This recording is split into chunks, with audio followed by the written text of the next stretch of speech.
Because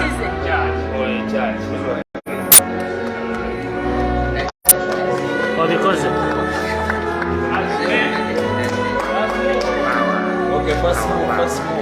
The flower over here. Okay, akatambi ako ketulaba ke katambi k'embaga eya Deputy Spokesperson owa National Unity Platform Alex Waiswa Mufumbiro no owewe Edith Katende Mufumbiro naye nga olunaku olwaleero mawulire ga ntiisa nti omukyalo ono atugenzeeko era amawulire g'okufa kw'omukyalo ono gakakasiddwa President Robert Kyagulanyi Ssentamu ku mukutu gwe ogwa X ku mukutu gwe ogwa Facebook ataddeyo n'alaga nti ensi eri mu kunyolwa oluvannyuma lw'omukyala omukyala wa Alex Waiswa Mufumbira Edith Katende okubanga afudde mu bulamu bw'ensi. Buli lwatunula ku mukama we akaseko kamuta. Buli lwatunula ku mukama we akaseko kamuta. Jukira His Excellence Kyagulanyi Robert Ssentamu y'omu ku bavubuka abaasookera ddala obbikola bino n'abalaga nti buli omu kisoboka buli lw'aba ayogera n'abantu bonna omukolo guno gwe tulaba gwaliwo nga ennaku z'omwezi zaali 16 Desemba 2022 ku St. Paul's Cathedral e Namirembe. Then oluvannyuma Alex yakyaza abagenyi be n'abagabula ebyokulya n'okusanyukamu wali ku One Love Beach e Busabala ku beach ey'omukulembeze w'eggwanga.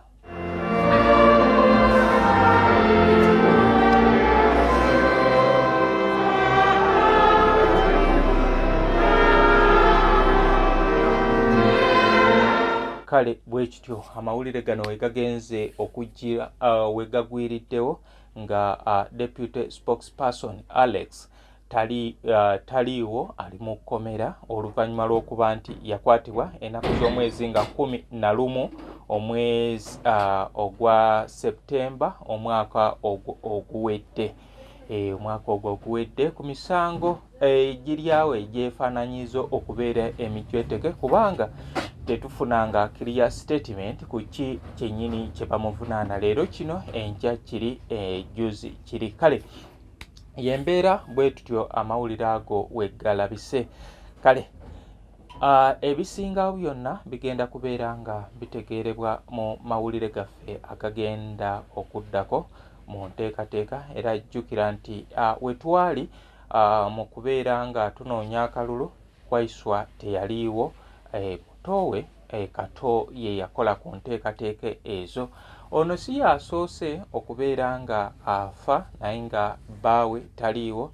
Tujjukira mukyala wa Kibalama naye yasangibwa mu kinaabiro ng'afudde era bbaawe emyaka egiweredde ddala tetumanyi mayitire. Kale yembeera bwetyo bweri mu kibiina kya National Unity Platform. Amawulire si malungi. Nze Muzungu David Kadongo Kamo music analyst ndowooza ngenda kubeera nga mbasitrimingirako ku bimu ku ebyo ebyaliwo ku mukolo ebyaliwo mu kubeera nga ku mukolo wano ku St. Paul's Church e Namirembe then ne ku One Love Beach. Kale mawulire ga ntiisa. Ekiseera kino kizibu nnyo omuntu agamba nti munnaayiguma naye nga bibeera bizibu ebyokubeera nga tuguma naddala ng'otuuse mu mbeera nga eno. Program eteekebwamu ssente aba New Subsea Fashions bali ku Sunset Arcade tambula ng'ova ku New Pioneer Mall oyise Wilson 1 Healthering Pharmacy. Kati Healthering Pharmacy bwekoma yambuka amadaala yeyo New Subsea Fashions. Kati gwe osobola okugenda ku Kikaya College and Vocational School bali wali ebulenga badde ne boarding arts ne sciences etwalayo omwana bamubangule ayagala okusanyuka ogenda wali Ensaku waliwo akafo kaffe New B is a hotel and bar ogenda obunange obeere nga osanyuka. Olunaku lw'eggulo abangoberedde ndowooza mwalabye ekivulo ekyaliwo ekya Easter nga tulaba mwana mulenzi ng'atukubira akamasu kankutte simanyi kagoogwa. Nze Muzungu David mubeere bulungi mwenzibwa. abeebaze ne bassebo ne bannyago mubereko abagabava omugalo n'okubaluzaalaza olw'okubuulwa awamu olw'okubakuzigabayitanga omwami Alex n'omukyala Mufumbiro tubakwasembalwere omutukuvu ng'enatula kitaffe ery'omwana ery'omutukuvu.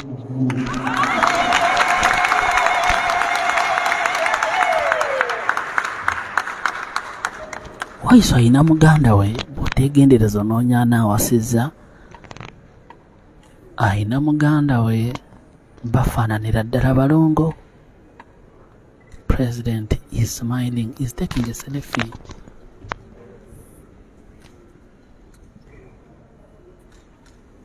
Wow.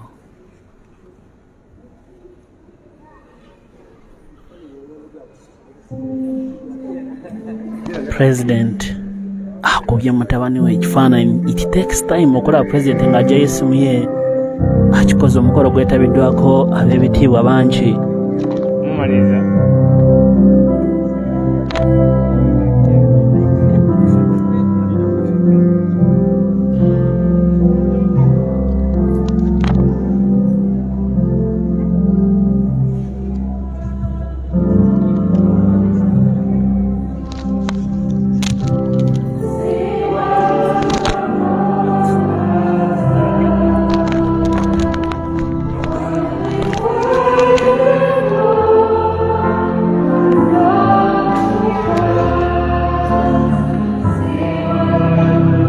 Subs Fashions tukutuusaako ebiteeteeyi kw'ossa abaya, engatto, ensawo z'abakyala, jackets, jeans n'ebirala. Tusangibwa ku Wilson Street ku kizimbe ekya Sunset Arcade ground floor shop number 2. Okututuukako va ku Pioneer Mall otambule ngadda ku Arua Park, yisa ekizimbe ekya Wilson 1 oyite ku Health Link Pharmacy. Kati awo weekoma yambuka amadaala gakuyingize ku Sunset Arcade. Awo ng'otutuuseeko engoye zaffe tuzijja China, Egypt, Vietnam n'amawanga amalala. Omukyala omwambazi omulungi ayambala naffe. Be Easy Hotel and Bar tusangibwa Nsaggo ku lw'Ennakawuka. Ku lw'empeereza ennungi tukola essaawa 24. Tulina ebifo ebisulwamu nga biyonjo, ebiddaabirizibwa buli kadde, eby'emizannyo ng'okulaga omupiira, okuzannya pool n'ebirala. Ebbaala ejjudde obulungi, emmere ekutuukako mangu, paakingi nnungi ate nga security eri gguluggulo. Okubuukinga n'okumanya ebisingawo kuba ku 0790 79 12 04 oba 058 98 77 34. You are not easy when you are not at Be Easy Hotel and Bar. Come and experience the ultimate in comfort, entertainment and security with Be Easy Hotel and Bar, Nsaggo, Nakawuka Road.